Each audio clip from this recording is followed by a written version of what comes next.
I am Augustus Holloway. I am 71 years old, and I have just been uninvited from my son's Christmas. Dad, we're not really expecting you this year. Julian's voice was thin, nervous, like a boy caught lying. Through the phone, I could hear her. Brooke, my daughter-in-law. Just tell him, Julian, my parents are coming. It's formal. Formal. That's the word they use when they mean I'm not good enough. I stood in the middle of the crowded mall holding a $200 spaceship for my granddaughter Maya. I didn't argue, I didn't raise my voice. I just felt that old familiar cold settle into my bones. I understand, son, I said, and I hung up. I put the spaceship back on the shelf. I walked out of the store, got into my old pickup truck, and drove home. That was 2 days ago. This morning, I woke up to 69 missed calls. It turns out Julian might not have been expecting me, but he was definitely expecting the $4,000 I send him on the first of every month. Before you hear the rest of this story, let me know in the comments where you're watching from. And please like and subscribe if you've ever had to show someone your true strength after they underestimated you. The lights at Lenox Square were blinding. Christmas music was playing from speakers. I couldn't see the same songs they played 40 years ago, just sung by new people. It always made me think of Diane. My wife Diane loved Christmas. She loved the excess, the noise, the smell of pine needles that filled our small apartment. After she passed 10 years ago, I tried to keep that spirit alive for our granddaughter Maya. Maya was the only one who seemed to really see me anymore. She didn't care about my old truck. She didn't care that my clothes came from Sears. She just wanted to hear my stories about the old neighborhood. She was obsessed with space, a smart, curious girl. She got that from Diane. That's why I was here in the most expensive shopping mall in Atlanta holding a toy that cost more than my first month's rent back in 1975. It was a detailed model of the Artemis rocket. Her eyes would light up when she saw it. This gift wasn't just a toy. It was my last bridge to a family that felt like it was drifting further and further away. I was standing in the checkout line, wallet in hand, when my phone vibrated. It was Julian. I smiled, thinking he was calling to ask what time I was coming over on Christmas Eve. I always came over on the 24th to help Maya assemble her big gift. Hey, son, I'm just grabbing Maya's gift. You should see this thing. It's... Dad. Hey, you got a minute? His voice was tight, strained. I stepped out of the line, letting a woman with a mountain of bags go ahead of me. The music seemed to fade. What's wrong, Julian? You sound tired. Nothing's wrong, Dad. It's just about Christmas. I heard a sharp, metallic voice in the background. It was Brooke. Are you talking to him, Julian? Just tell him. My parents will be here any minute. Julian sighed. It was a heavy sound, the sound of a man trying to serve two masters. Dad, look, Brooke's parents, Cynthia and Robert, they're flying in from Vermont for the week. That's great, son, I said, trying to sound cheerful. I knew he wanted me to be cheerful. I haven't seen them since the wedding. It'll be nice to catch up. No, Dad, that's the thing. He stumbled over the words. He was always a bad liar. It's going to be formal, like really formal. White tablecloths, fancy wine, the kind of stuff you hate that stuff. I felt the coldness start in my stomach. I don't hate stuff, Julian. I hate being treated like I don't belong. I can wear a suit. I still have the one from... It's not just that, Dad. He cut me off. There's not really enough room. Not enough room. The words just hung there. Not enough room. In that sprawling 5,000 square foot house in Buckhead. The one with the guest wing. The one with the dining room table that seats 12. Julian, just say it. Brooke yelled closer to the phone this time. Her voice was like ice. It's fine. Julian took a sharp breath like a man about to jump into cold water. Dad, we're not expecting you for Christmas this year. It's better this way. It's less pressure on everyone. My hand tightened on the spaceship box. The sharp plastic corner dug into my palm. Not expecting me, I repeated. It wasn't a question. It was a statement. The final nail. Yeah, he said, his voice suddenly relieved now that the hard part was over. We'll swing by your apartment, maybe the week after, New Year's or something. Just mail Maya's gift. Okay, it's just easier that way. Mail the gift, like a stranger, like an old uncle nobody wants to visit. The blood drained from my face, but my voice stayed even. Calm. It surprised me. I understand, son. You do. Oh, great. That's great, Dad. Thanks for understanding. Look, I gotta go. They're here. Bye. The line went dead. I stood there for a full minute, maybe two. The shoppers bustled around me, their faces bright with holiday cheer, their arms loaded with red and green bags. I looked at the spaceship in my hand. $199, plus tax. I thought back to Julian's wedding 10 years ago. It was a big fancy affair at a country club I'd never heard of. I had felt out of place then too. Brooke's parents, Robert and Cynthia Miller, had cornered me by the champagne fountain. They were polished, white, Vermont old money, or at least they acted like it. And you are? Cynthia had asked, her eyes scanning my rented tuxedo. I'm Gus Holloway, Julian's father. Oh, her smile was bright and brittle. Julian is just wonderful, so ambitious. He gets that from, well, he's just wonderful. And what do you do for a living, Gus? I knew the game. I'd seen it 100 times in my life. I'm retired, ma'am, I said politely. Worked for the U.S. Postal Service for 40 years. Robert Miller clapped me on the shoulder, a little too hard. Ah, a government man. Good for you. Solid work. A solid pension, I bet. His eyes were full of pity. The kind of pity that stings worse than an insult. They saw a simple old mailman. A nice harmless relic from their son-in-law's humble past.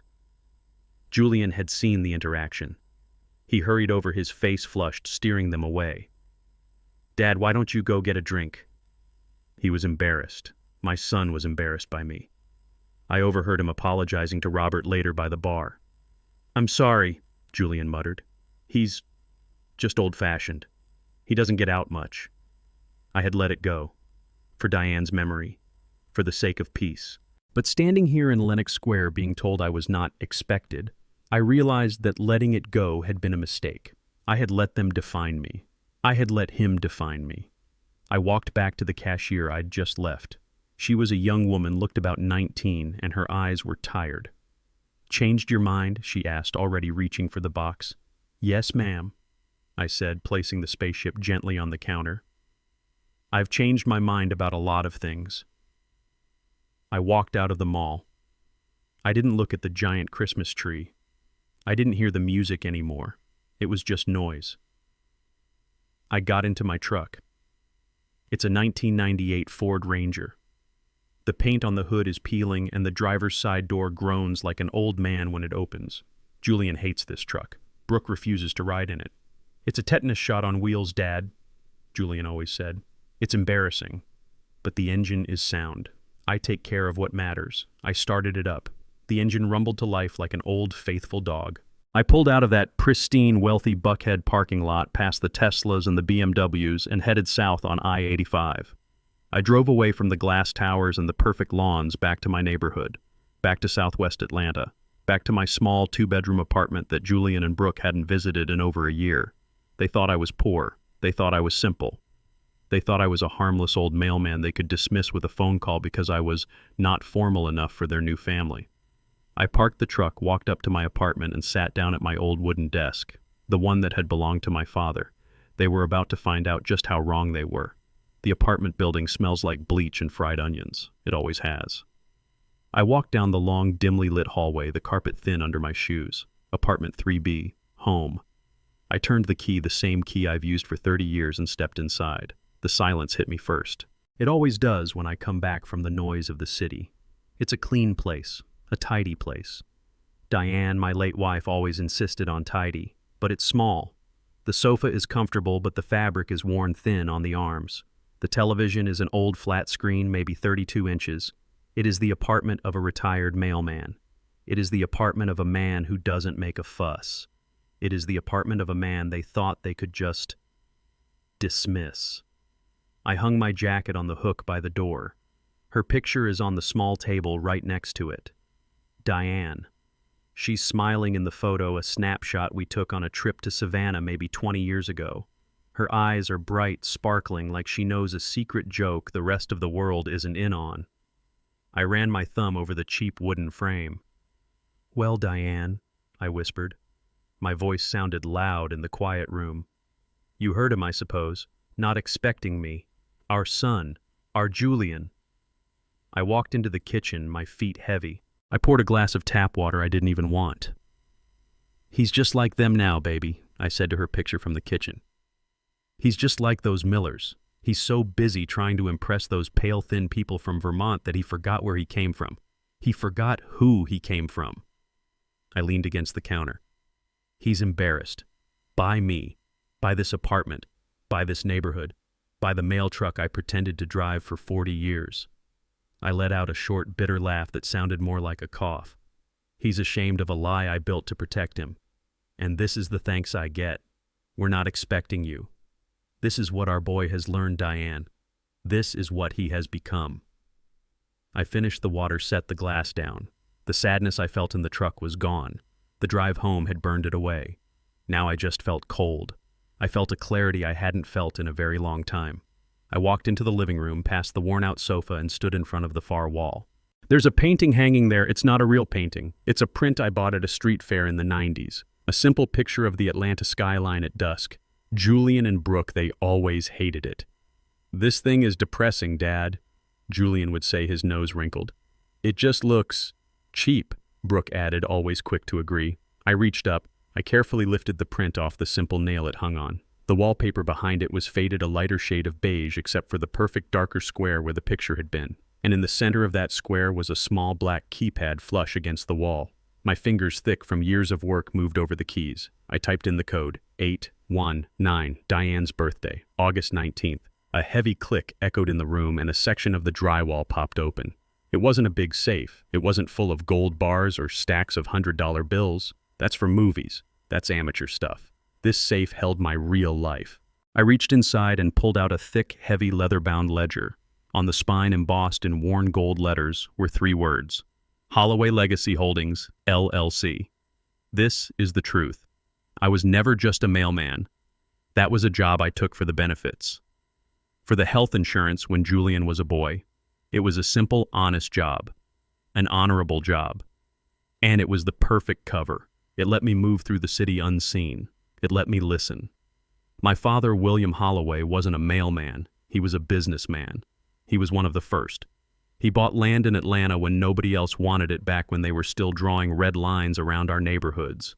He bought lots in the old Fourth Ward. He bought small properties in Summerhill. He bought parcels of dirt that are now worth millions. He left it all to me. And I never sold. I built. I opened the ledger. Page after page filled with my own neat, careful handwriting. Properties, commercial leases, apartment complexes in Midtown, a small office building near Georgia Tech. I wasn't just a landlord, I was an investor, a silent one. Julian, he thought Holloway Legacy Holdings was just some shell company I'd set up for my meager pension. He never asked. He was too busy being embarrassed by my truck to ever wonder what I did all day after I retired. He never wondered how his Ivy League college was paid for in cash. He never wondered how I'd managed to give him the down payment for his first apartment long before Brooke and her judgmental, formal parents came into the picture. He just accepted. He took, and he never, ever asked. I reached back into the safe and pulled out another file. This one was thinner, newer. The label on the tab read Julian Holloway, Buckhead Residence. I stared at the file. That cold clarity was turning into a slow-burning fire. My son. My ambitious, foolish, ungrateful son. He thought I was the burden.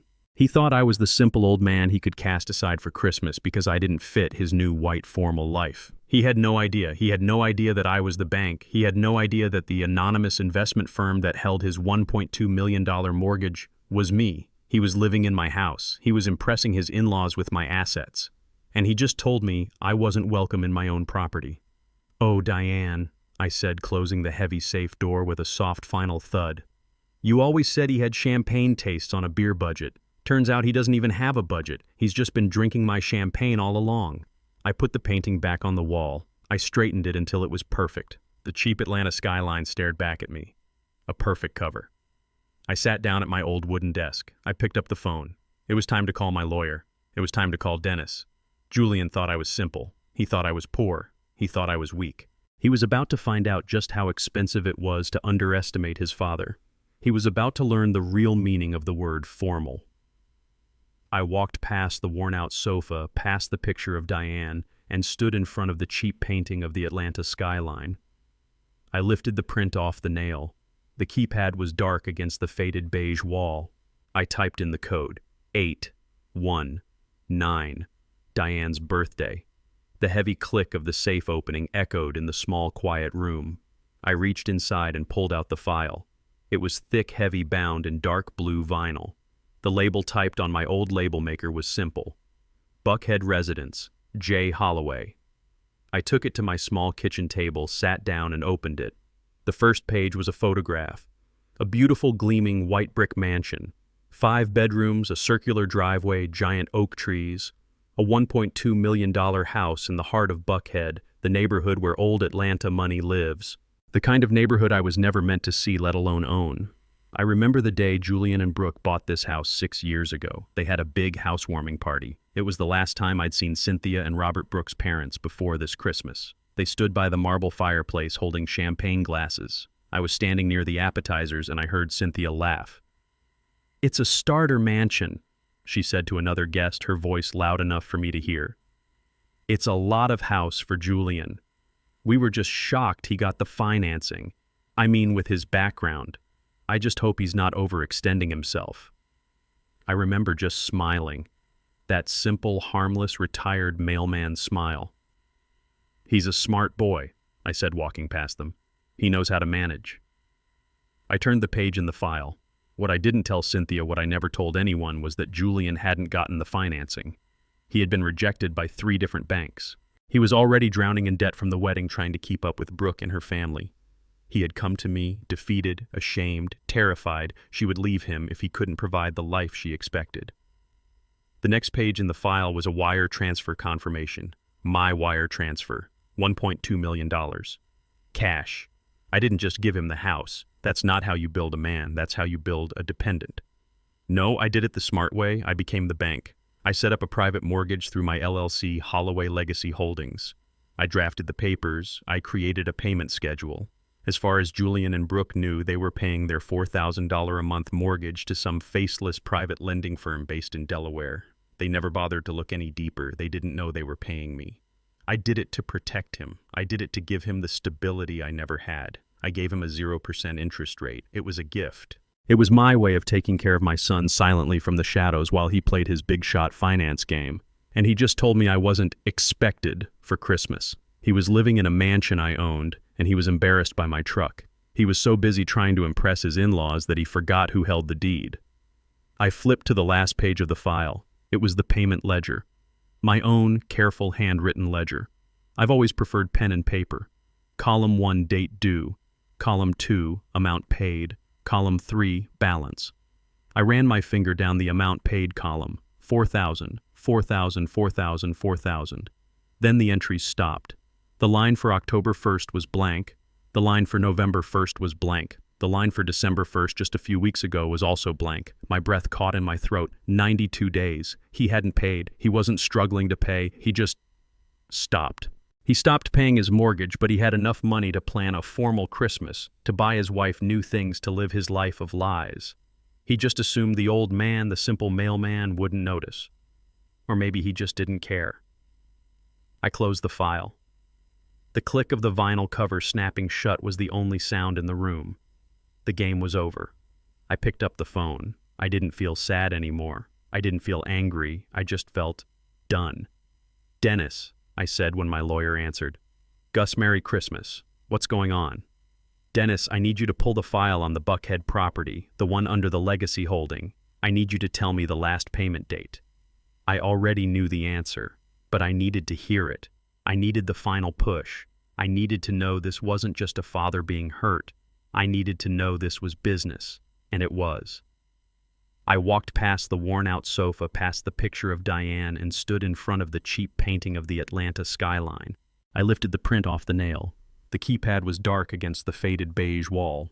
I typed in the code. 819. Diane's birthday. The heavy click of the safe opening echoed in the small, quiet room. I reached inside and pulled out the file. It was thick, heavy bound in dark blue vinyl. The label typed on my old label maker was simple. Buckhead Residence, J. Holloway. I took it to my small kitchen table, sat down, and opened it. The first page was a photograph, a beautiful, gleaming white brick mansion, 5 bedrooms, a circular driveway, giant oak trees, a $1.2 million house in the heart of Buckhead, the neighborhood where old Atlanta money lives. The kind of neighborhood I was never meant to see, let alone own. I remember the day Julian and Brooke bought this house 6 years ago. They had a big housewarming party. It was the last time I'd seen Cynthia and Robert Brooke's parents before this Christmas. They stood by the marble fireplace holding champagne glasses. I was standing near the appetizers and I heard Cynthia laugh. "It's a starter mansion," she said to another guest, her voice loud enough for me to hear. "It's a lot of house for Julian. We were just shocked he got the financing. I mean, with his background. I just hope he's not overextending himself." I remember just smiling, that simple, harmless, retired mailman smile. "He's a smart boy," I said, walking past them. "He knows how to manage." I turned the page in the file. What I didn't tell Cynthia, what I never told anyone, was that Julian hadn't gotten the financing. He had been rejected by 3 different banks. He was already drowning in debt from the wedding, trying to keep up with Brooke and her family. He had come to me defeated, ashamed, terrified she would leave him if he couldn't provide the life she expected. The next page in the file was a wire transfer confirmation. My wire transfer. $1.2 million. Cash. I didn't just give him the house. That's not how you build a man. That's how you build a dependent. No, I did it the smart way. I became the bank. I set up a private mortgage through my LLC, Holloway Legacy Holdings. I drafted the papers. I created a payment schedule. As far as Julian and Brooke knew, they were paying their $4,000 a month mortgage to some faceless private lending firm based in Delaware. They never bothered to look any deeper. They didn't know they were paying me. I did it to protect him. I did it to give him the stability I never had.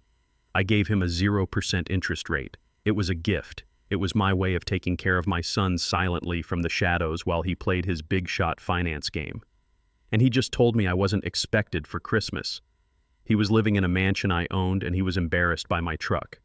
He was so busy trying to impress his in-laws that he forgot who held the deed. I flipped to the last page of the file. It was the payment ledger, my own careful handwritten ledger. I've always preferred pen and paper. Column 1, date due. Column 2, amount paid. Column 3, balance. I ran my finger down the amount paid column. 4,000, 4,000, 4,000, 4,000. Then the entries stopped. The line for October 1st was blank. The line for November 1st was blank. The line for December 1st, just a few weeks ago, was also blank. My breath caught in my throat. 92 days. He hadn't paid. He wasn't struggling to pay, he just stopped. He stopped paying his mortgage, but he had enough money to plan a formal Christmas to buy his wife new things to live his life of lies. He just assumed the old man, the simple mailman, wouldn't notice. Or maybe he just didn't care. I closed the file. The click of the vinyl cover snapping shut was the only sound in the room. The game was over. I picked up the phone. I didn't feel sad anymore. I didn't feel angry. I just felt done. "Dennis," I said when my lawyer answered. "Gus, Merry Christmas. What's going on?" "Dennis, I need you to pull the file on the Buckhead property, the one under the Legacy holding. I need you to tell me the last payment date." I already knew the answer, but I needed to hear it. I needed the final push. I needed to know this wasn't just a father being hurt. I needed to know this was business, and it was. "I need you to check the payment status for the Buckhead property immediately." I put the phone down on the kitchen counter. The plastic felt cold. Dennis said he'd call back in an hour. An hour can feel like a lifetime when you're 71 years old. It's an even longer time when you're waiting to find out if your only son is just an ungrateful fool or if he's a common thief. I walked to the stove to make coffee. My hands were steady. That surprised me. I wasn't shaking. I wasn't even angry. Not really. I was just cold. It was the same cold I felt 10 years ago at the hospital when the doctor told me Diane was gone. A cold clarity. The kind where the world stops buzzing and you see everything, every little crack exactly as it is. The coffee pot gurgled. It's an old machine. A Mr. Coffee from 1988, maybe 1989. Julian always hated it. "Dad, for God's sake, just buy a Keurig," he'd say every time he visited, which wasn't often. "It's the 21st century. This thing is an antique." But I liked this old machine. It worked. It was honest. Honesty. That's why I did all this. That's why I kept the secret. I poured the black coffee into my mug, the one that says, "World's Best Dad" on the side. Julian gave it to me when he was 8. He'd saved his allowance for 3 weeks to buy it at the mall. He was so proud his chest puffed out watching me unwrap it. I looked at the mug. Where did that boy go? I sipped the coffee. It was bitter just how I like it. I knew why I'd hidden the money. My father, William, he built what he built with his bare hands. He bought land in Atlanta when white folks were running from Atlanta not to it. He bought lots in the old Fourth Ward for pennies. He bought small properties in Summer Hill when they were nothing but dirt roads. He taught me that money is a tool, not a trophy. He taught me that a man who inherits wealth doesn't understand the weight of it. I wanted Julian to understand the weight. I wanted him to build his own life. I didn't want him to be the soft, spoiled son of a rich man. I wanted him to be the strong, proud grandson of a builder. So, I created the lie. Gus Holloway, the mailman. 40 years, same route, delivering letters in the Atlanta heat. It was a good pension, a small apartment, enough. It was a good life. It was a real life. And I gave Julian everything he needed, but I never gave him what he just wanted. I paid for his education at Morehouse in cash. I made sure he had good clothes, good food, but I made him work for his first car. I made him get a summer job, and he did. He was a good kid. He was grounded. He was my son. And then he met Brooke. I stared out the window of my small apartment. Down on the street, 2 kids were playing tag, their laughter echoing off the brick. Brooke didn't come from this world. She came from that polished, quiet, white world in Vermont where people talk in low voices and judge you based on the car you drive.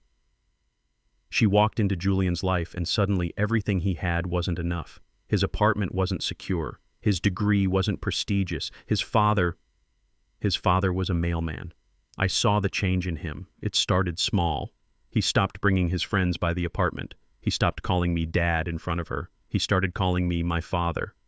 My father, he's retired. My father, he lives simply. He became ashamed of this apartment, ashamed of this neighborhood, ashamed of the calloused hands that had paid for his Ivy League education. He started chasing. He had to have the right suit, the right job title, the right house. When he came to me about the house in Buckhead, he was desperate. He wasn't asking for help. He was asking for a lifeline. He said, "Dad, I can't lose her. This is the life she deserves." Even then, I couldn't just give it to him. I thought I could still teach him a lesson. So I became his bank. I gave him the $1.2 million loan at 0%. I thought, let him pay it back. Let him feel the responsibility of it. Let him build equity. Let him feel like he earned it. I thought I was teaching him to be self-reliant. I looked at the phone sitting silent on the counter, but I wasn't teaching him anything. I was enabling him. I was financing his shame. I was paying for the privilege of being hidden away, of being uninvited from Christmas, because I wasn't formal enough for his new expensive life. I was the foundation of the very house he was using to impress the people who looked down on me. And now, he wasn't even paying me. The phone rang. The noise made me jump, spilling coffee onto the counter. I wiped it up, took a breath. It was Dennis. I picked it up on the first ring. My hand wasn't shaking anymore. It was steady. "Talk to me, Dennis." I picked up the phone. My hand was steady. "Dennis?" "Gus?" His voice was all business. No Merry Christmas. I knew right away. I pulled the file for the Buckhead property. "And?" I asked. The single word hung in the air of my small, quiet kitchen. There was a pause. I heard the sound of paper shuffling on his end. "And the last payment received by Holloway Legacy Holdings was on September 15th. I looked at the calendar on my wall. A free one from the local funeral home. It was December 22nd, September 15th. I did the math. He missed October 1st. He missed November 1st. He missed December 1st. My son was 92 days delinquent. 92 days, I said out loud. It wasn't a question. 92 days, Gus, Dennis confirmed.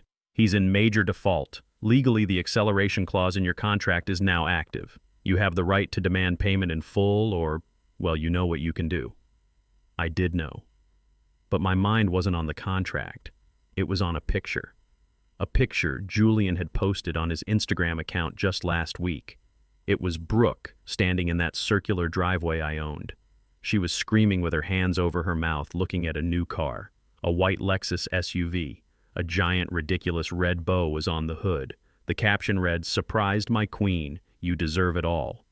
He posted that. He bought that car, while he was already 2.5 months behind on paying his father. He had money for a $60,000 car, but he couldn't pay the zero-interest mortgage I gave him to keep his family in a house they couldn't afford. The coldness I felt earlier settled into something heavy. It settled into my bones like iron. This wasn't an oversight.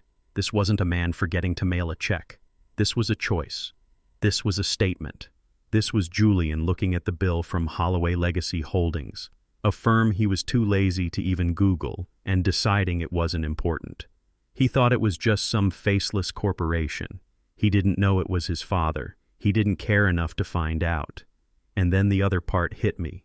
The Christmas call. He didn't just uninvite me. He uninvited me after he had already stopped paying me for 3 months. He wasn't pushing me away because he was embarrassed. He was pushing me away because he was guilty. He didn't want the man he was actively stealing from sitting at his formal Christmas dinner. He didn't want to have to look me in the eye. He and Brooke and her pale, judgmental parents were planning to eat expensive food and drink champagne, all while living under a roof they hadn't paid for. My roof. "Gus," Dennis said, breaking the silence. "Are you there?" "I'm here, Dennis," I said. My voice was different. The warmth was gone. The hurt was gone. All that was left was the 71-year-old man who had built an empire from his father's dirt lots. All that was left was William Holloway's son. "He's 92 days in default," I stated, not as a victim, but as a creditor. "Yes, Gus, that's a serious breach of your private loan agreement. It's not just late, it's a complete failure to pay." "I see." I looked at the picture of Diane on my table, her bright, laughing eyes. I thought about the lie I had lived to protect him to make him strong. And I realized I hadn't protected him. I had made him weak. I had made him entitled. He thought I was just a simple old mailman. He thought I was someone he could ignore. He thought I was a burden to be managed and kept away from his new impressive family.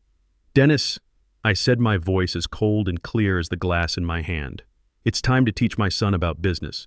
It's time to teach him about consequences." "What do you want to do, Gus?" "We can send a warning letter. We can try to negotiate." "No," I said. "No more warnings. He's had 92 days of warnings. He's had a lifetime of them. I want you to find out where his money is going. I want to know everything. I want to know about the Lexus. I want to know about his job. I want to know about Brooke's $30 avocado toast she's always posting pictures of. I want to know exactly who and what I am dealing with."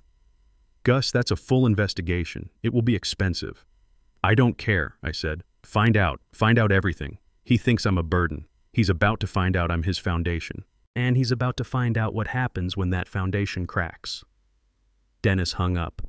I stood there in the kitchen, the receiver heavy in my hand, before I placed it back in the cradle. 92 days. The words just hung there in the quiet of my small apartment. 92 days. That meant he missed October. He missed November. He missed December. For a moment, my mind couldn't make sense of it. Was he in trouble? Did he lose his job? My first instinct, the father in me, was to feel a rush of worry. I should call him. I should ask him what's wrong. I should drive over there, check on him, check on Maya. Then I remembered. I remembered the picture Maya had shown me on her little tablet just last week. Her mother, Brooke, was standing in that circular driveway that I own. Her hands were covering her mouth, her eyes wide, screaming with that fake surprise I'd come to recognize. In front of her was a brand new $70,000 white Lexus SUV. It had a giant, ridiculous red bow on the hood. Julian's caption read, "Surprised my queen, you deserve it all." He wrote that. He spent that money. He posed for that picture, while he was already 2.5 months behind on paying his mortgage. The worry in my chest vanished. It was replaced by something else, something cold, something heavy. He hadn't forgotten to pay. He wasn't in trouble. He had chosen. He chose to buy a $70,000 status symbol instead of paying the $4,000 mortgage. He chose to impress his wife, to impress her judgmental, pale-faced parents from Vermont, rather than honor the agreement he had with me. The disrespect of it. It was absolute. It was profound. He hadn't just missed a payment. He had spit in my face. He had looked at the bill from Holloway Legacy Holdings, a company he was too lazy, too arrogant to even Google, and he decided it wasn't important. He thought he was cheating some faceless firm. He didn't know he was cheating his father. He didn't care enough to find out. And then the other part hit me, the part that really twisted the knife. The Christmas call. He didn't just uninvite me. He uninvited me after he had already stopped paying me. He wasn't pushing me away just because he was embarrassed by his mailman father. He was pushing me away because he was guilty. He didn't want the man he was actively stealing from sitting at his formal Christmas dinner. He didn't want to have to look me in the eye. He and Brooke and her parents, they were all planning to sit in my house at my dining room table drinking expensive champagne that my unpaid mortgage was funding, and they were going to laugh about how formal they were. I felt the rage rise. It wasn't the hot rage of a young man. It was a cold, slow-burning rage. The rage of a man who has been patient for 71 years. The rage of a man who has been silent for too long. I thought of Diane. I thought of her working 2 jobs when we were young. I thought of my father William, who bought the land I now owned when people of our color weren't supposed to own anything but their own troubles. I had built an empire from that dirt, and I did it in silence. I did it to protect my son from the poison of easy money. And what had he done? He had become a liar, a thief, a fool. I walked to the window. I looked down at my old '98 Ford Ranger, the peeling paint, the dent in the fender. Embarrassing, he called it. You don't know what embarrassment is, son, I whispered to the empty room. But you're about to learn. I picked up the phone. My hand was not shaking. It was steady. It was the hand of a man who was done being a father and was now ready to be a creditor. I dialed Dennis's number. Dennis, it's me again. Gus. It's not enough to know he's late, Dennis. I cut him off. It's not enough. I need to know why. I need to know everything. He just bought his wife a $70,000 Lexus. I want to know where that money came from. I want to know if he even has a job or if that's just another one of his lies. I want to know about her. I want to know about her spending. I want to know every cent of debt she's in. I want a complete picture, Dennis. I want to know exactly who and what I am dealing with. There was a silence on Dennis's end. Gus, he finally said, his voice low. That's a full private investigation. It will be expensive. I don't care about expensive, I said, my voice like ice. Hire Tasha Cole. She's the best, isn't she? Hire her. Find out everything. He thinks I'm a burden. He's about to find out I'm his foundation, and he's about to find out what happens when that foundation cracks. Dennis didn't call. 2 days later, a thin, professional-looking young woman I'd never seen before knocked on my apartment door. She wore a sharp suit and didn't smile. Mr. Holloway. I am. This is from Mr. Rowe. She handed me a thick 9x12 manila envelope, no return address, just my name handwritten on the front. She turned and left without another word. I closed the door, locking the deadbolt. I stood in my hallway for a moment, just weighing the envelope in my hand. It was heavy. Heavy with truths I wasn't sure I wanted to know. I went to the kitchen. I didn't make coffee. I poured myself 2 fingers of bourbon. I don't drink often, but I had a feeling this was an occasion. I sat at my small kitchen table, the one I'd eaten breakfast at for 30 years, and I opened the clasp. Inside was a professionally bound report. The cover read, Confidential Investigation. Subjects Julian and Brooke Holloway. Investigator Tasha Cole. I opened it. The first section was about Brooke. It was 6 pages long, complete with photographs. Tasha was good. She was thorough. I saw pictures of Brooke, not the smiling influencer she posted online. I saw her in her new Lexus parked outside expensive clubs in Midtown. I saw her coming out of Phipps Plaza carrying bags from Gucci, from Saks, from Versace. Then came the credit card statements. Tasha had gotten them. I didn't ask how. American Express, a balance of $35,000. Visa $20,000. Saks Fifth Avenue store card $15,000. $70,000. $70,000 in debt just on her personal cards. I looked at the charges. $5,000 for a handbag, $1,200 for a pair of red-bottomed shoes I'd seen in a magazine, $2,000 for a weekend trip to Miami she called a branding conference. I thought of Diane. I thought of the one good, simple black leather purse I bought her for our 20th anniversary. She cried when I gave it to him. She carried that purse until the leather cracked, and she loved it until the day she died.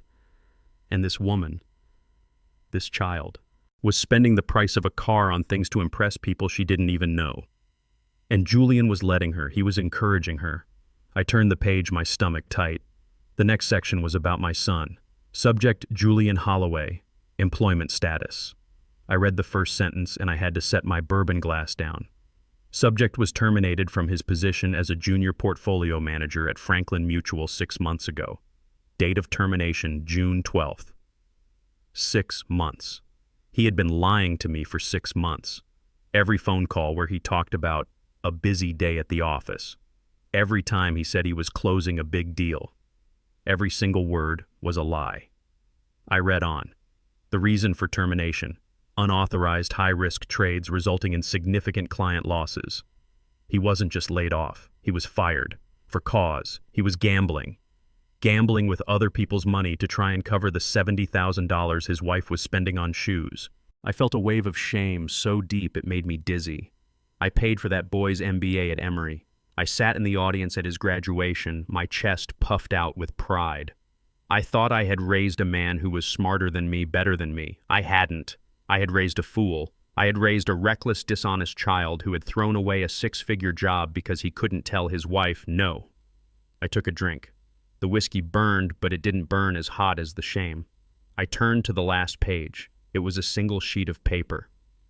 Current financial activities. Tasha's notes were short, to the point. Subjects Julian and Brooke Holloway are currently in the final stages of an application for a home equity line of credit or HELOC. Amount $200,000, lender Fidelity Trust Bank. I frowned. A HELOC. How you have to have equity in a house to get a HELOC. They had no equity. They hadn't paid the mortgage in 3 months and the loan was 0 interest. They had only paid pennies against the principal. And then, I saw Tasha's final note. Application was submitted with forged documents of title indicating subjects are the full and unencumbered owners of the Buckhead property. This is a clear case of loan fraud. The glass in my hand trembled. I stood up. I walked to the safe, pulled out my own file on the Buckhead house. I looked at the original deed, the one that listed Holloway Legacy Holdings LLC as the sole owner and lien holder. They weren't just defaulting. They weren't just lying about their jobs. My son and his wife were actively trying to steal $200,000 from a bank by using my property as collateral. Property they knew deep down wasn't really theirs. This wasn't a family dispute anymore. This wasn't about hurt feelings or a missed Christmas dinner. This was a crime, a federal crime. My ungrateful son wasn't just a fool, he was a criminal. And he was using my name, my legacy, my house to do it. The cold clarity came back sharper this time, like a razor's edge. I knew exactly what I had to do. I picked up the phone and called Dennis. Dennis, I said, my voice low and steady. It's worse than we thought. They're not just delinquent, they're committing fraud. I want this stopped, not tomorrow, not next week. I want it stopped now. Dennis didn't call. 2 days later, a thin, professional-looking young woman I'd never seen before knocked on my apartment door. She wore a sharp suit and didn't smile. Mr. Holloway. I am. This is from Mr. Rowe. She handed me a thick 9x12 manila envelope. No return address, just my name handwritten on the front. She turned and left without another word. I closed the door, locking the deadbolt. I stood in my hallway for a moment, just weighing the envelope in my hand. It was heavy. Heavy with truths I wasn't sure I wanted to know. I went to the kitchen. I didn't make coffee. I poured myself 2 fingers of bourbon. I don't drink often, but I had a feeling this was an occasion. I sat at my small kitchen table, the one I'd eaten breakfast at for 30 years, and I opened the clasp. Inside was a professionally bound report.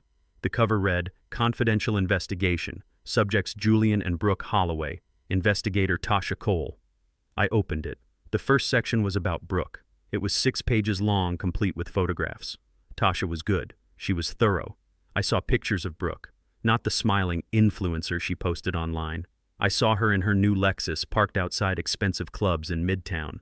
I saw her coming out of Phipps Plaza carrying bags from Gucci, from Saks, from Versace. Then came the credit card statements. Tasha had gotten them. I didn't ask how. American Express, a balance of $35,000. Visa, $20,000. Saks Fifth Avenue store card, $15,000. $70,000. $70,000 in debt just on her personal cards. I looked at the charges. $5,000 for a handbag, $1,200 for a pair of red-bottom shoes I'd seen in a magazine. $2,000 for a weekend trip to Miami she called a branding conference. I thought of Diane. I thought of the one good, simple black leather purse I bought her for our 20th anniversary. She cried when I gave it to him. She carried that purse until the leather cracked, and she loved it until the day she died. And this woman, this child, was spending the price of a car on things to impress people she didn't even know. And Julian was letting her. He was encouraging her. I turned the page, my stomach tight. The next section was about my son. Subject: Julian Holloway. Employment status. I read the first sentence and I had to set my bourbon glass down. Subject was terminated from his position as a junior portfolio manager at Franklin Mutual 6 months ago. Date of termination: June 12th. 6 months. He had been lying to me for 6 months. Every phone call where he talked about a busy day at the office. Every time he said he was closing a big deal. Every single word was a lie. I read on. The reason for termination: unauthorized high-risk trades resulting in significant client losses. He wasn't just laid off, he was fired. For cause. He was gambling with other people's money to try and cover the $70,000 his wife was spending on shoes. I felt a wave of shame so deep it made me dizzy. I paid for that boy's MBA at Emory. I sat in the audience at his graduation, my chest puffed out with pride. I thought I had raised a man who was smarter than me, better than me. I hadn't. I had raised a fool. I had raised a reckless, dishonest child who had thrown away a 6-figure job because he couldn't tell his wife no. I took a drink. The whiskey burned, but it didn't burn as hot as the shame. I turned to the last page. It was a single sheet of paper. Current financial activities. Tasha's notes were short. To the point. Subjects Julian and Brooke Holloway are currently in the final stages of an application for a home equity line of credit, or HELOC. Amount $200,000. Lender Fidelity Trust Bank. I frowned. A HELOC. How you have to have equity in a house to get a HELOC. They had no equity. They hadn't paid the mortgage in 3 months and the loan was 0 interest. They had only paid pennies against the principal. And then I saw Tasha's final note. Application was submitted with forged documents of title indicating subjects are the full and unencumbered owners of the Buckhead property. This is a clear case of loan fraud. The glass in my hand trembled. I stood up. I walked to the safe, pulled out my own file on the Buckhead house. I looked at the original deed. The one that listed Holloway Legacy Holdings LLC as the sole owner and lien holder. They weren't just defaulting. They weren't just lying about their jobs. My son and his wife were actively trying to steal $200,000 from a bank by using my property as collateral. Property they knew deep down wasn't really theirs. This wasn't a family dispute anymore. This wasn't about hurt feelings or a missed Christmas dinner. This was a crime, a federal crime. My ungrateful son wasn't just a fool. He was a criminal, and he was using my name, my legacy, my house to do it. The cold clarity came back sharper this time, like a razor's edge. I knew exactly what I had to do. I picked up the phone and called Dennis. Dennis, I said, my voice low and steady. It's worse than we thought. They're not just delinquent. They're committing fraud. I want this stopped. Not tomorrow, not next week. I want it stopped now. Tasha. The thick manila envelope from Dennis arrived 2 days later, delivered by a quiet, professional woman in a suit. I didn't open it right away. I let it sit on my kitchen table while I made a pot of coffee. I sat down, opened the report, and skipped right past the first section. I already knew about Brooke. I already knew about her $70,000 debt, her fake followers, her life lived for Instagram. She was a symptom. I needed to know about the disease. I turned the page. Subject: Julian Holloway, employment status. I read the first sentence and I had to set my coffee mug down. The room felt suddenly very cold. Subject was terminated from his position as a junior portfolio manager at Franklin Mutual 6 months ago. Date of termination: June 12th. 6 months. I read the date again. June 12th. He had been lying to me for half a year. My mind flashed back through all our conversations, all those short, rushed phone calls. Sorry, Dad, I'm just closing a big deal. Things are crazy at the office, Dad. The market is volatile, but I'm managing. Every single word was a lie. He wasn't at the office. He hadn't had an office since early summer. I read the next line. Reason for termination: unauthorized high-risk trades resulting in significant client losses. He wasn't just laid off. He wasn't a victim of downsizing. He was fired. for cause, for being reckless. It all clicked into place sharp and painful. The $70,000 debt from Brooke, the $70,000 Lexus. He wasn't paying for it with his salary. He was paying for it by gambling with other people's money, trying to hit one big score to cover the hole his wife was digging. And he lost. He lost big. He threw away a six-figure job, a career I paid for. I paid for that boy's MBA at Emory. I sat in that hot, crowded auditorium, my chest puffed out with pride, watching him walk across the stage. I thought I had raised a man who was smarter than me, better than me. I hadn't. I had raised a fool. I had raised a reckless, dishonest child who had thrown away his entire future because he couldn't tell his wife no. The shame I felt was so deep it made me dizzy. I took a breath. I thought that was the final blow. I thought the report was finished. But there was one last page. A single sheet of paper. Current financial activities. Tasha's notes were short. To the point. Subjects Julian and Brooke Holloway are currently in the final stages of an application for a home equity line of credit. Amount $200,000. Lender Fidelity Trust Bank. I frowned. A HELOC. That didn't make sense. A home equity line of credit, you have to have equity in a house to get a HELOC. You have to own something. They didn't. They hadn't paid the mortgage in 3 months. The loan I gave them was 0 interest, which meant almost every penny they had paid went straight to the principal. But they hadn't paid enough. They hadn't paid anywhere near enough to have $200,000 in equity. I looked at the report confused. How could they possibly get that loan? And then I saw it. Tasha's final note right at the bottom of the page. A sentence so cold it froze the coffee in my mug. Application was submitted with forged documents of title indicating subjects are the full and unencumbered owners of the Buckhead property. This is a clear case of loan fraud. The glass in my hand trembled. I set it down. Forged documents. I stood up. I walked to the safe hidden behind that cheap Atlanta skyline print. I opened it. I pulled out my own file on the Buckhead house.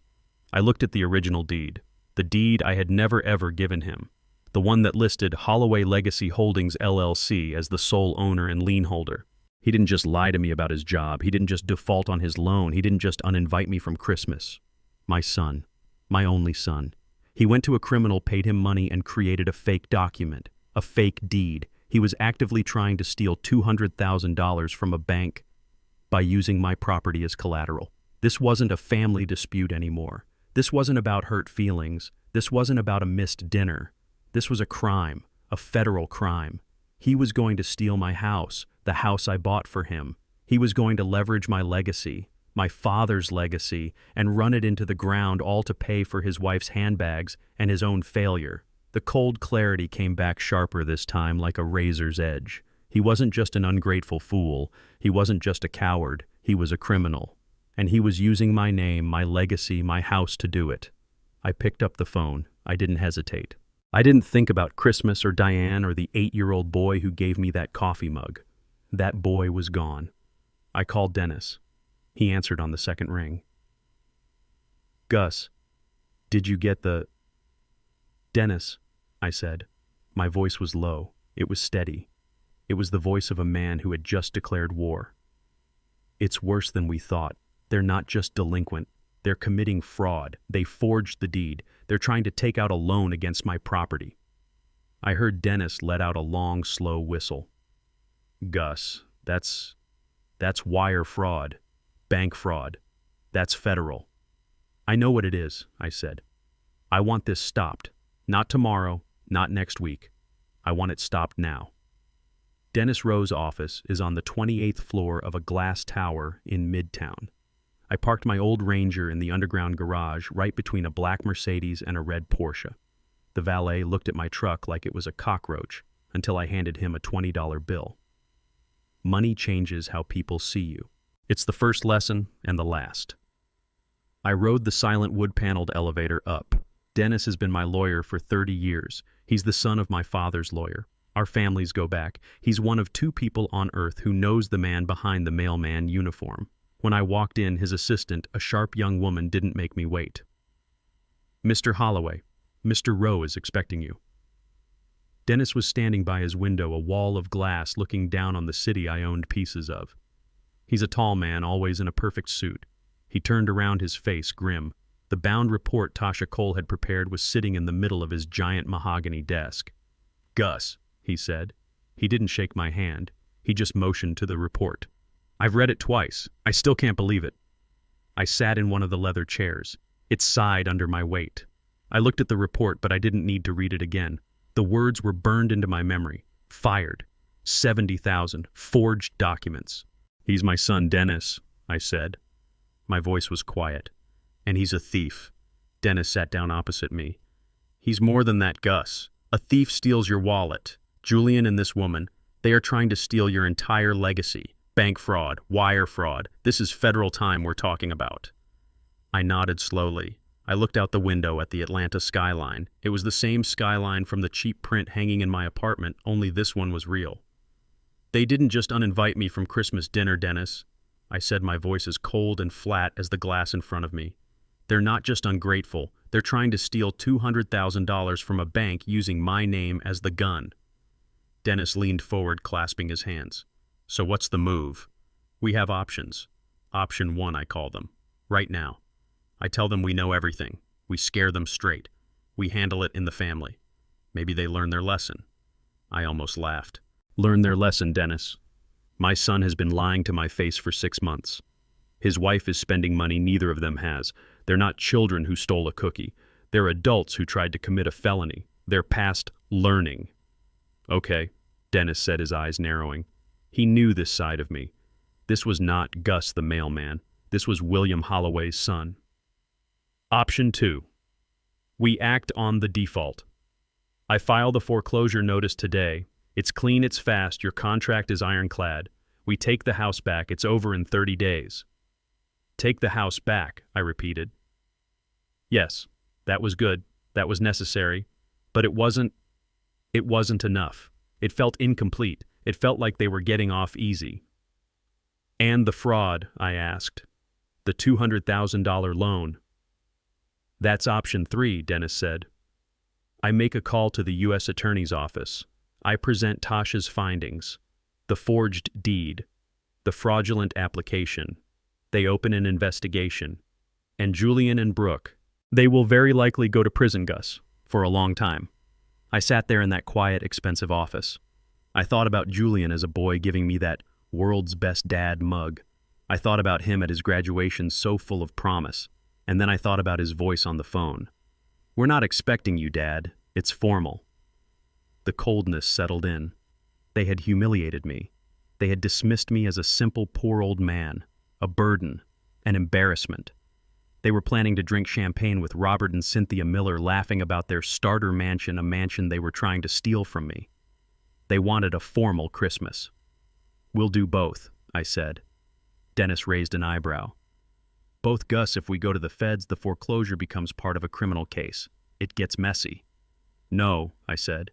"We do it my way. We do it in order. They think they're smart. Let's be smarter." I leaned forward. The plan was forming cold and perfect in my mind. "First, you do nothing about the fraud. Not yet. Let them think they're safe. Let them keep planning their formal Christmas with their fancy in-laws." "And second," Dennis asked, a small, dangerous smile forming on his face. He was starting to see it. "Second," I said, "you file the foreclosure. You send the official notice of default and intent to foreclose. You send it by certified mail, return receipt requested. You do everything by the book, legal, ironclad." "That's standard," Dennis said. "But when?" I smiled. It wasn't a happy smile.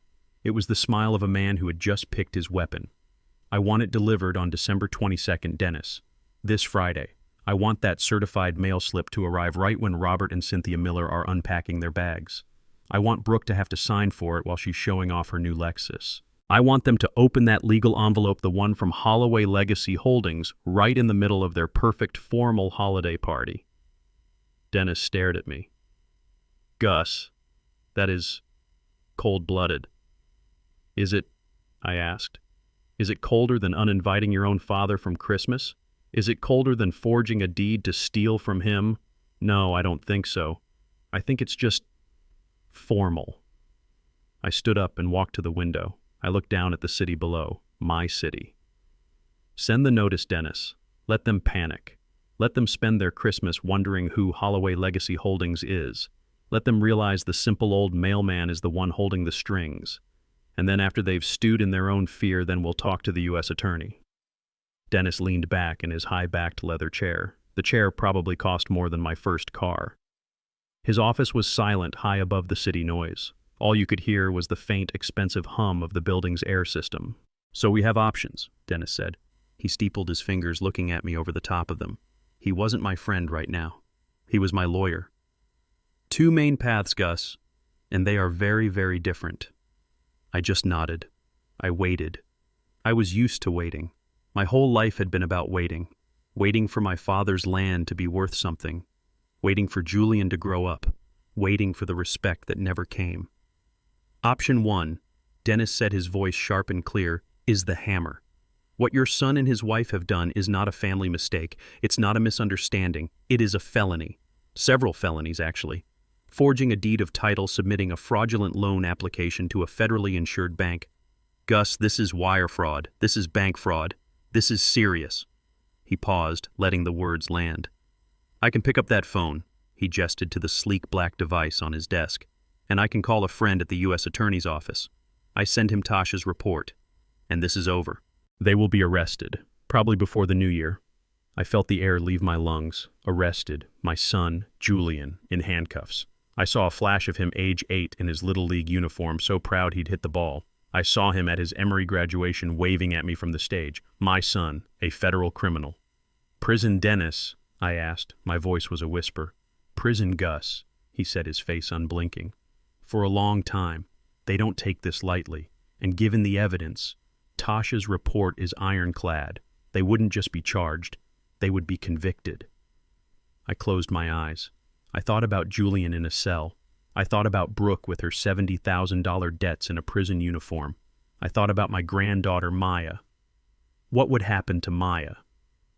But then I thought about the phone call. We're not expecting you, Dad. It's formal.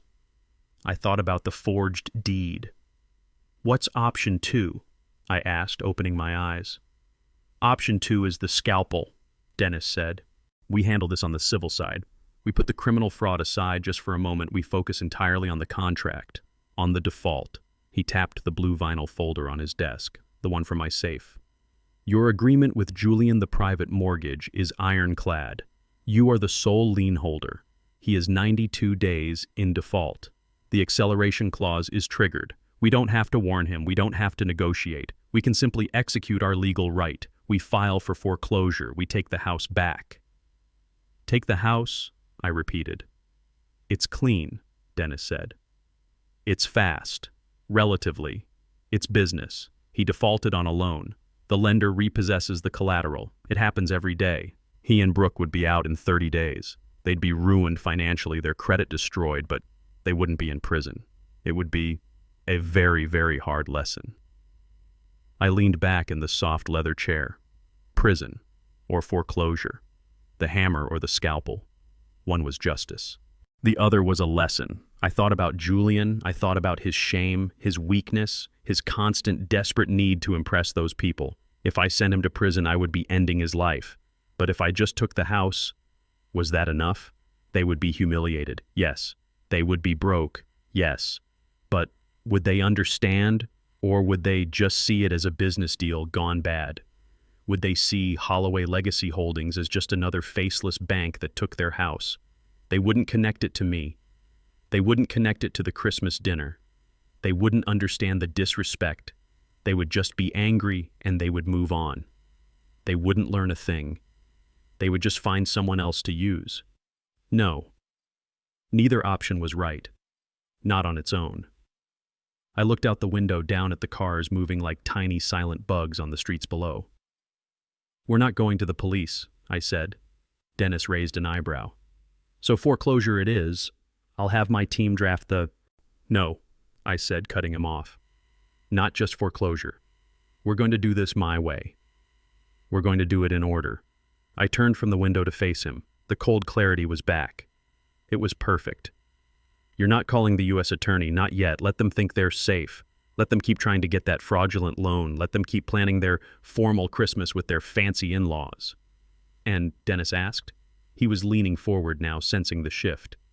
And I said, you are going to file the foreclosure. You are going to send the official notice of default and intent to foreclose. You will send it by certified mail, return receipt requested. You will do everything by the book, legal, perfect, ironclad. That's standard, Gus, Dennis said, confused. But when today, I smiled. It wasn't a happy smile. It was the smile of a man who had finally understood the rules of a game he never wanted to play. No, not today, I said. I want that notice delivered on December 22nd, this Friday. I want that certified mail slip to arrive right when Robert and Cynthia Miller are unpacking their bags in my guest room. I want Brooke to have to sign for it while she's showing off her new Lexus. I want them to open that legal envelope, the one from Holloway Legacy Holdings, right in the middle of their perfect formal holiday. Dennis stared at me. He didn't speak for a long time. Finally, he just said, Gus, that is cold-blooded. I stood up. I walked to the window and looked down at the city. My city. Is it, Dennis? I asked. Is it colder than uninviting your own father from Christmas because you're ashamed of him? Is it colder than forging a deed to steal his property after he gave you a home? I turned to face him. No, I don't think it's cold-blooded. I think it's just formal.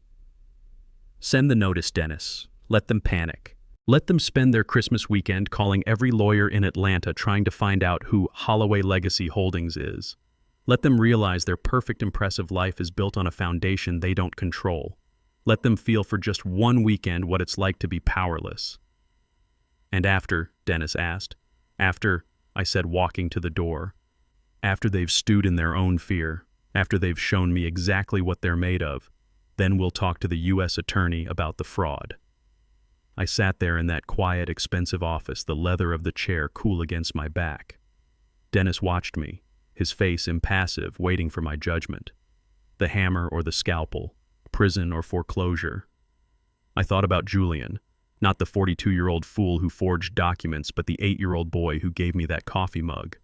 The boy I took fishing at Lake Allatoona. The boy I taught to ride a bike. I saw his face, all scraped up, tears streaming down his cheeks after he fell. I saw myself picking him up, dusting him off, telling him, "You're okay, son. You're strong." What would prison do to him? It would break him. It would end him. And Maya, my granddaughter, what would happen to her if both her parents were in prison? She would be an orphan of her parents' greed. I couldn't do that to her. I couldn't do that to Diane's grandchild. So, Dennis said softly, foreclosure it is, the scalpel. I'll have my team draft the notice of default. We can have it served by Monday. I looked up from my hands. I looked at Dennis. No, he raised an eyebrow. No, Gus, you can't just let them. No, not just foreclosure, I said. That's not enough. That's not the lesson. Dennis leaned back. I'm not following. What's the lesson? Think about it, Dennis, I said, leaning forward. We file for foreclosure. A marshal serves them papers from Holloway Legacy Holdings, LLC. What happens? They panic. They get angry. They curse some faceless company in Delaware. They'll call a lawyer, declare bankruptcy. They'll be humiliated, yes, but they won't understand. Understand what? They won't understand why it happened. They won't connect it to that phone call. They won't connect it to the disrespect. They'll just think they had bad luck. They'll think the world is unfair. They will learn nothing. They will just move on and find someone else to use. My son and his wife. They dismissed me. They called me not formal. They thought I was a simple, poor old man, a burden to be hidden away. They're about to have their formal Christmas with Robert and Cynthia Miller drinking expensive wine and laughing in a house they stole from me. If I just take the house back, they'll call me crying and I'll still just be the old mailman. They won't get it. I stood up and walked to the wall of glass. I looked down at the city below. My city. No, I said again. My voice was different now. It was cold. It was the voice of the man who built this, the voice of William Holloway's son. We're going to do both, but we're going to do it my way. We're going to do it in order. Dennis was silent. He was listening. First, I said, turning to face him, you are not to call the U.S. attorney. Not yet. You are not to breathe a word of this fraud to anyone. Let them think they're safe. Let them keep trying to get that fraudulent $200,000 loan. Let them keep planning their formal Christmas with their fancy in-laws." "And second," Dennis asked. "Second, I said, you will file the foreclosure. You will send the official notice of default and intent to foreclose. You will do everything by the book, legal, ironclad, certified mail, return receipt requested." "That's standard procedure, Gus. I can have it sent today. They'll get it Monday." "No." I held up my hand. "The timing is everything. It's not standard procedure. It's a performance." Dennis frowned. "What are you talking about?" I walked back to the desk and leaned on it with both hands. "I don't want it sent today. I want you to prepare the papers now, but you will hold them. You will send that notice so that it is delivered on Friday, December 22nd. Dennis's eyes widened. "Gus, that's 2 days before Christmas Eve." "I know exactly what day it is," I said. "I want that certified mail carrier walking up that circular driveway while Robert and Cynthia Miller are unpacking their bags in my guest room. I want Brooke to have to take a break from showing off her new Lexus to sign for it. I want them to open that legal envelope, the one from Holloway Legacy Holdings, right in the middle of their perfect, formal holiday party." Dennis just stared at me. The silence in the office was absolute. "I want them to panic." I continued, my voice low and steady. "I want them to spend their Christmas weekend calling every lawyer in Atlanta. I want them to be terrified trying to figure out who this company is that suddenly owns their $1.2 million house. I want Julian to look at his wife's $70,000 debt, and I want him to look at his formal in-laws, and I want him to realize in that moment that he has lost everything." Dennis let out a long, slow breath. "Gus, that is cold-blooded." I straightened up. I walked to the door. I put my hand on the polished brass handle. "Is it Dennis?" I asked, looking back at him. "Is it colder than telling your own father he's not welcome at Christmas? Is it colder than forging a deed to steal his property, a property he gave you out of love?" I opened the door. "No, I don't think it's cold-blooded. I think it's just formal. Send the notice. Let them sweat. Let them wonder. And then after they've stewed in their own fear, after they've had their Christmas from hell, then we'll call the U.S. attorney about the fraud." It was December 22nd. The sun was bright over Atlanta, but it was cold. The kind of cold that gets into your bones, the kind that reminds you you're alone. My apartment was quiet. Too quiet. Usually this time of year, Diane would have the radio on. Old Christmas carols, Nat King Cole, the smell of baking sweet potato pie gingerbread would fill this whole small apartment. She would be humming, wrapping gifts, making a beautiful, joyful mess. This was the 10th Christmas without her. But it felt like the first. I poured myself a cup of black coffee. The old Mr. Coffee machine gurgled in protest. I sat at my kitchen table, the one I'd eaten at for 30 years. I just listened. Listened to the silence. Listened to the sound of a neighbor's television through the thin wall.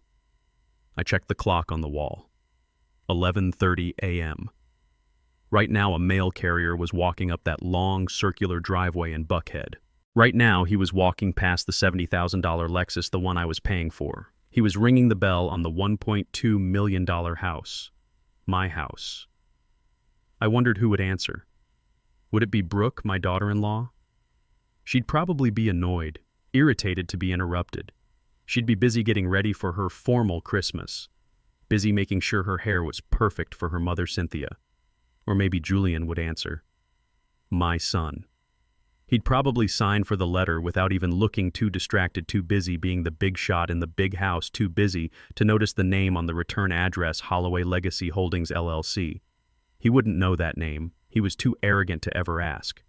He just thought it was some faceless firm in Delaware. I sipped my coffee. It was cold. They were all there now. Robert and Cynthia Miller had flown in from Vermont. They'd be unpacking in my guest room.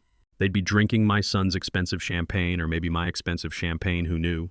They'd be looking around that starter mansion and feeling so proud of their daughter, so impressed with my son, the one who had transcended his simple mailman father. I looked at Diane's picture on the table. She was smiling at me. "He uninvited me, Diane," I whispered to the empty room. "Our boy. He didn't want me there, said I wasn't formal enough. Me. The man who paid for every brick in that house." For a moment, the cold anger I'd felt in Dennis's office was gone. All I felt was a deep, aching sadness. This wasn't what we planned. We worked our whole lives. My father bought that dirt. I built on it. I did it all for him, for Julian, to give him the choices we never had. I gave him the best education. I gave him a foundation, and he used that foundation to build a life where I wasn't welcome. He used my strength to finance his own weakness. He was so desperate to be one of them, to be like Brooke and her pale, judgmental parents, that he forgot who he was. He forgot he was a Holloway. He forgot where he came in. My phone buzzed on the table. My heart jumped. I thought it was Dennis. I thought it's done, but it wasn't. It was a text message from Maya, my granddaughter. It was a picture of her 10 years old standing in front of their giant, perfect Christmas tree. She was holding up a drawing. It was a picture of the three of us, her, me, and Julian. We were all holding hands. The text underneath read, "Merry Christmas, Grandpa, wish you were here." I felt my eyes burn. I hadn't expected that. I felt the tears well up hot and sudden. She was just a little girl. She was innocent in all this. She didn't know her father was a thief. She didn't know her mother was a fraud. She just knew her grandpa wasn't coming for Christmas. For a second, I almost reached for the phone. I almost called Dennis. "Stop it. Stop the letter. It's a mistake. He's my son." I almost did, but then I looked at the picture again. I looked at Maya's smile. What kind of life was she going to have with them? A life of lies, a life built on debt and deceit, a life where you learn to value $70,000 cars and Gucci handbags, but not the people who love you. What kind of man was Julian going to raise her to be? What kind of woman would Brooke teach her to be? I thought about the forged documents, the $200,000 loan, the federal crime. They weren't just going to lose their house. They were going to lose her if they kept going. They were going to end up in prison, and Maya would be left with nothing. My resolve hardened. The tears dried. I wasn't doing this to Julian. I was doing this for Maya. I was stopping the rot before it consumed her too. I was ending the lies. I was cleaning the house. My house. I put the phone down. I didn't reply to her text. Not yet. My phone buzzed again. This time I knew who it was. I picked it up. A new text message from Dennis. It was short. It was simple. It was final. "Delivery confirmed. 11:42 a.m. Signed for by B. Holloway." Brooke. She had signed for it herself. I looked at Diane's picture. I looked at Maya's text. "The first domino just fell, Diane," I whispered. I sipped my cold coffee. The wait was over. The next phase had begun. Now I just had to wait for them to read the letter. I sat in my small kitchen. It was 11:45 a.m. on Friday, December 22nd. The coffee in my world's best dad mug was cold, but I didn't notice. I was staring at my phone at the text message that had come in 3 minutes ago. It was from Dennis. "Delivery confirmed, 11:42 a.m., signed for by B. Holloway." That was it. The first domino had been pushed. The fuse was lit. I closed my eyes. I didn't need Tasha's cameras or Dennis's reports to know exactly what was happening in that house right now. I'd been there. I knew the players. I could see the whole pathetic, ugly scene playing out in my mind as clearly as if I were sitting in the corner. Right now at 11:42 a.m., the $1.2 million house I owned was filled with the smell of expensive store-bought pine needles from a 10-foot Christmas tree. Julian and Brooke wouldn't know how to handle a real one. They'd be playing music I didn't recognize, something thin and electronic trying to sound sophisticated. And they would be there. Robert and Cynthia Miller, Brooke's parents, flying in from Vermont smelling of old money and judgment. I could see Robert, a tall, thin man who always looked like he was smelling something bad. He'd be holding a glass of scotch at 11:42 in the morning, mind you, swirling the ice, looking out the big picture window. Cynthia would be perched on the edge of that white sofa I paid for, wearing some kind of beige cashmere sweater that probably cost $1,000. She'd be sipping tea, her little finger extended. My son Julian would be hovering, nervous, laughing too loud, desperate for their approval. He'd be refilling Robert's glass, asking Cynthia if she was comfortable playing the role of the successful son-in-law. And Brooke. She'd be the queen, preening in her new Lexus, showing off the house, basking in her parents' praise. I could hear their voices, sharp and brittle as ice. "It's just marvelous, Julian," Cynthia would say, her voice dripping with fake sweetness. "This house, this neighborhood, you've truly..." Escaped. Escaped. That's the word she'd use. Escaped from me. Escaped from the West End. Escaped from being the son of a mailman. Damn right, Robert would add, clapping Julian on the shoulder a little too hard. Good bones on this place. Smart move. You're lucky you got out of that. Well, you know, a man's got to look forward, not back. Can't be weighed down by history. History. That's what I was to them. History. Something to be forgotten. Oh, Daddy, stop. Brooke would laugh, that high-pitched sound that always set my teeth on edge. You'll make him blush. But you're right. We're building our own legacy now, aren't we, baby? And Julian, my son, he'd just nod. He'd just smile, his face flushed, looking so proud that these two arrogant peacocks approved of him. And right then, right in the middle of that self-congratulation, ding-dong. I could picture the sound echoing through that giant empty marble foyer. Brooke would frown. She wasn't expecting anyone. An interruption to her performance. Who on earth is that? She'd snap. Julian, can you get it? The help is off today. Julian would hurry to the door. He'd open it, and there he'd be, a man just like I used to be, a postal service employee holding a certified mail envelope and a digital scanner. Letter for B. Holloway. Need a signature. Julian would call for her, annoyed. Brooke, it's for you. Certified. Brooke would walk over her heels, clicking on that expensive floor. She'd grab the scanner from the mailman sign B. Holloway with a flourish and snatch the green and white envelope.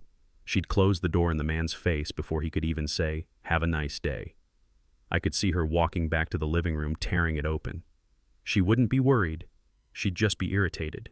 She'd pull out the papers, legal papers, thick, official. I could see her scanning the first page, her perfectly manicured finger running across the text.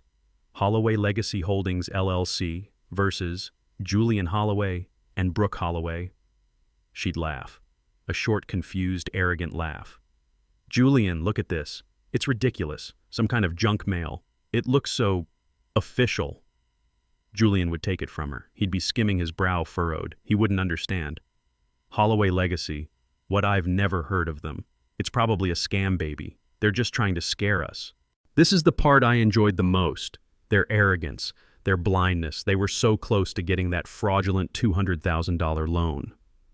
They were so busy playing the part of the wealthy elite that they couldn't imagine this was real. They thought they were untouchable. They thought they were the smartest people in the room. To them, Holloway Legacy was just a mistake, a typo, a low-level bottom feeder trying to run a scam. They would never connect that name to the simple retired mailman they'd just uninvited from Christmas. Why would they? They never asked me a single question about my life, my business, or my father. They just saw the old truck and the small apartment. What is it, dear? Cynthia would ask, not really interested. Oh, nothing, Brooke would say, taking the papers back from Julian. Just some stupid legal junk. They probably sent it to the wrong house, the incompetents. And Robert would laugh.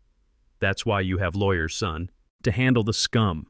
You get to a certain level, the parasites come out of the woodwork. Just throw it away. You're right, Daddy, Brooke would say. And I could see her. I could see her clearly. She'd crumple up that envelope. She'd crumple up the notice of default, the intent to foreclose, the 30-day warning, the legal time bomb that would shatter their entire world. She'd walk over to the kitchen and she'd toss it into the chrome trash can right on top of the champagne cork and the empty pastry boxes. She'd wipe her hands as if she'd touched something dirty. She'd walk back to the living room, pick up her champagne glass, and the performance would continue. Now, where were we, Daddy? You were telling us about the trip to Aspen. Do you think we should go in February? I opened my eyes. I was back in my kitchen. The coffee was gone. I looked at the text from Dennis. Delivery confirmed, 11:42 a.m., signed for by B. Holloway. I smiled. The bomb was in the house. They had signed for it, and they had just thrown it in the trash, too arrogant to even read the warning label. They were going to spend the next 2 days celebrating. They'd drink their expensive wine. They'd eat their formal dinner. They'd laugh about how they'd escaped their past. They would open their presents oblivious. But that letter was sitting there, waiting. And on December 26th, when the banks reopened, the real explosion would happen. The accounts would be frozen. The credit would be cut. The phone would start ringing. and they would finally know the name Holloway Legacy Holdings. It's December 26th, the day after. The banks are open, the law offices are open. The great grinding wheels of consequence are finally turning. I spent Christmas Day alone. It was quiet. For the first time in 10 years, it wasn't sad. It was just still. I woke up early, made myself a cup of coffee, and sat by the window watching the few cars that passed on the empty street. There was no giant pile of gifts, no sound of a 10-year-old girl laughing, no smell of Diane's sweet potato pie. It was just me and the quiet. Around 10 o'clock, I put on my one good suit, the dark gray one I saved for funerals and weddings. I got in my old Ranger. The engine turned over on the first try, a small Christmas gift from the truck. I drove to the cemetery. The air was cold and brittle, the sky a bright, cloudless blue.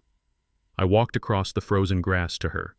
Diane Holloway, beloved wife and mother, 1954 to 2015. I had brought a single perfect red rose. I brushed some frost off the top of the headstone and laid the rose down. "Merry Christmas, baby," I whispered. My breath plumed in the cold air. I stood there for a long time. I told her everything. I told her about the phone call. I told her about the missed payments. I told her about the Lexus and the forged deed and the $70,000 handbags. I told her about the formal Christmas I wasn't invited to. "I know," I said to the cold stone. "I know he's our son, our boy, but he's lost Diane. He's lost in their world. He's drowning in their lies, and I had to stop it. I had to let him feel the weight. You always said I was too soft on him. You always said I protected him too much." I sighed a long, slow breath. "Well, I'm not protecting him anymore. I'm doing it the hard way, the way my father taught me, the way you would have." I felt a strange peace settle over me. Not happiness, not joy, just stillness. The feeling of a thing that is finished. The feeling of a hard decision made, a heavy tool set down. I had set the pieces on the board. The game was already over. They just didn't know it yet. I spent the rest of the day in my apartment. I watched an old black and white movie. I read a book.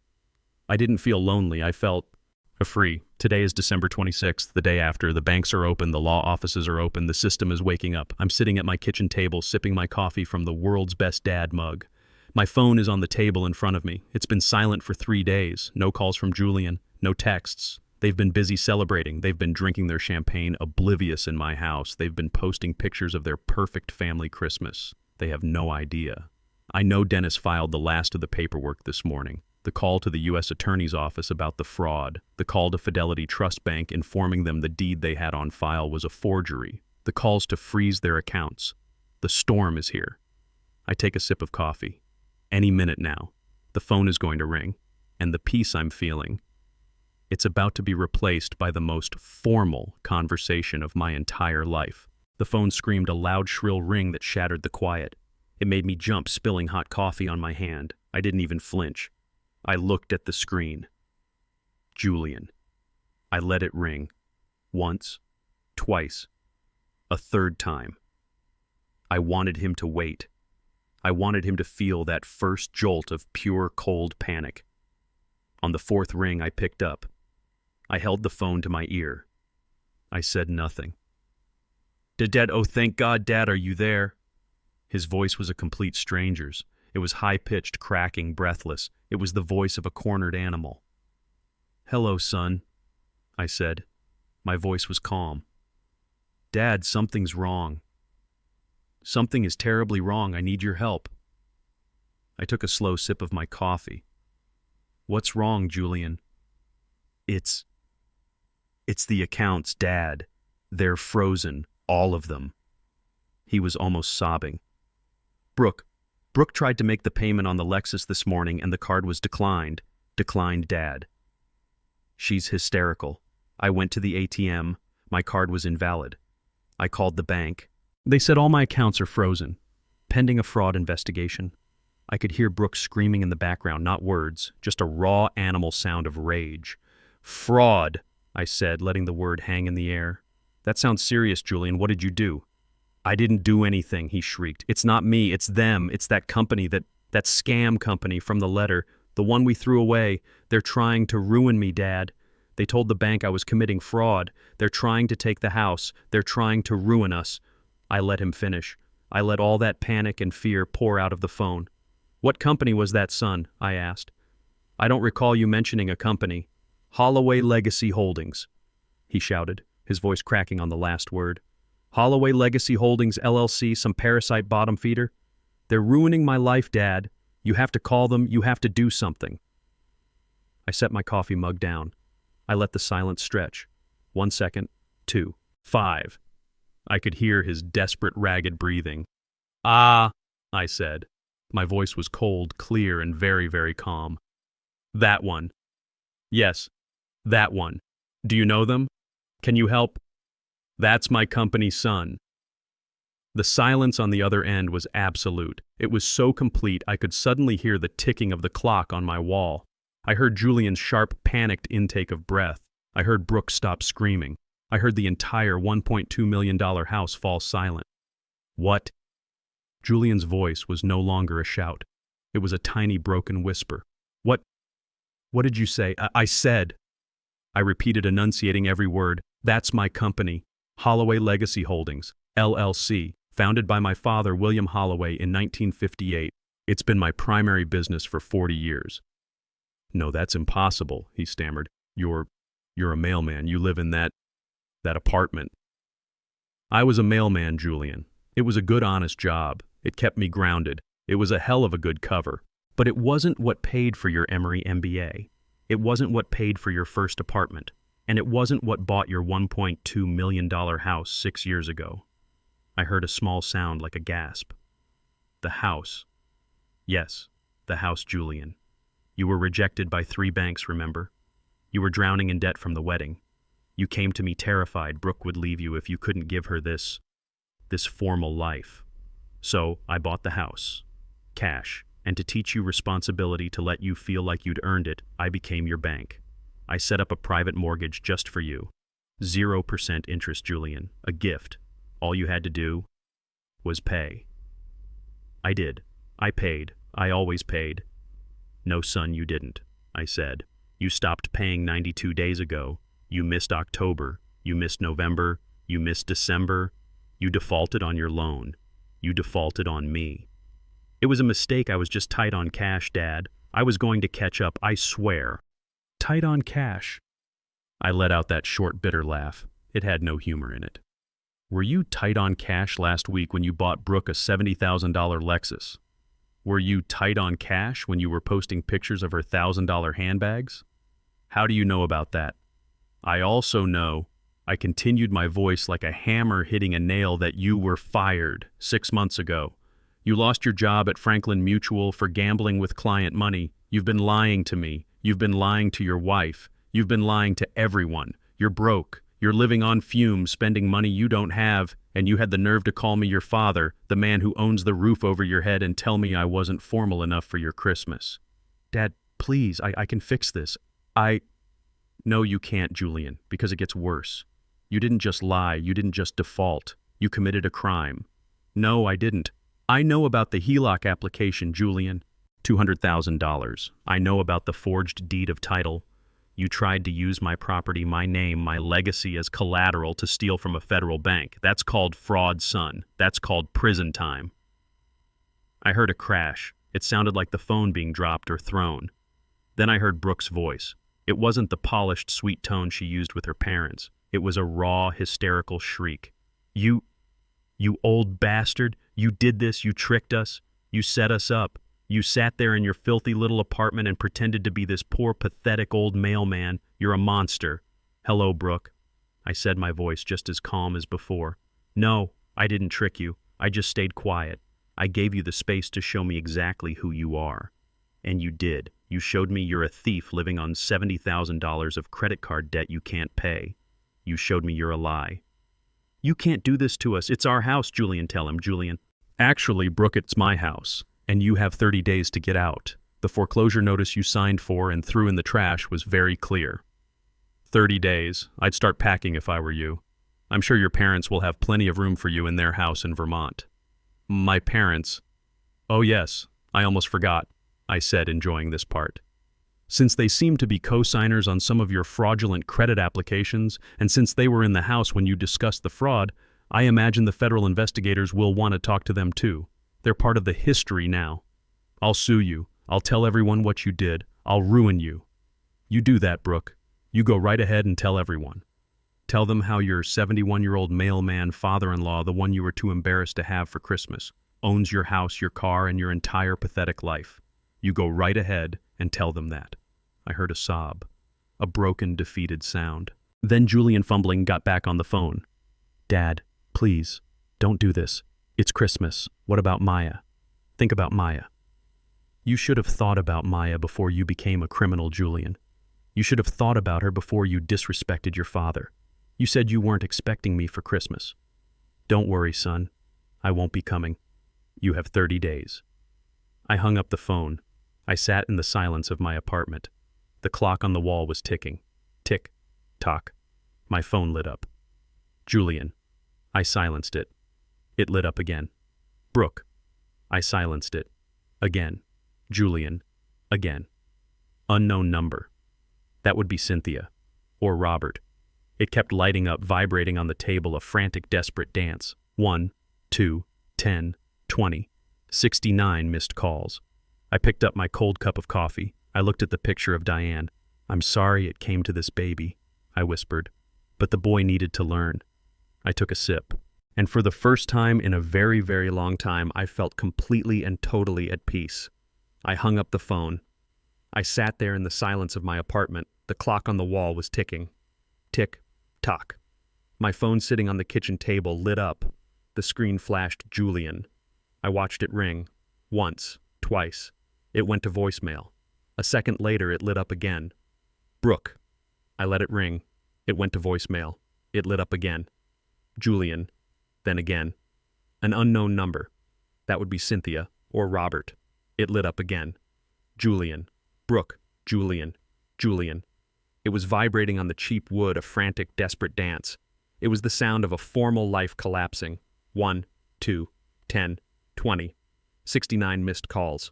I picked up the phone. I looked at the screen, at the list of their names, one after another, a testament to their panic. I pressed the button on the side. The screen went black. The ringing stopped. The buzzing stopped. I picked up my cold cup of coffee. I looked at the picture of Diane. I'm sorry it came to this, baby, I whispered. But the boy needed to learn. I took a sip. And for the first time in a very, very long time, I felt completely and totally at peace. 1 year later. The house in Buckhead is gone. I sold it. I sold it fast, and I sold it for cash. The white starter mansion is just a memory. I'm not in my small apartment anymore. I'm sitting on a bench in a new building. It's bright. The walls are covered in art painted by children. I can hear them laughing in the next room, the sound echoing off the new floors. This is the Holloway Community Center in the heart of the West End, the neighborhood I never left. The neighborhood we never left. My father's legacy built with the money from the house. Julian and Brooke are gone too. Divorced. Their perfect life shattered into 1,000 pieces. Brooke took a plea deal. She's working in a coffee shop in Buckhead serving lattes to the same women she used to try to impress. Bankrupt, ruined. Julian, my son. He's facing federal fraud charges. The forged deed was the end. His trial is next month. He will likely go to prison. He lost everything. Grandpa. I look up. Maya is running toward me, her school backpack bouncing. She lives with me now. After the arrest, after the divorce, the court found 2 working-class felons unfit. They gave custody to the retired mailman. She jumps into my arms and I hug her tight. She smells like crayons and playground dirt. I've got something for you, I say. I reach into my bag, the same old canvas one I've always carried. I pull out a box.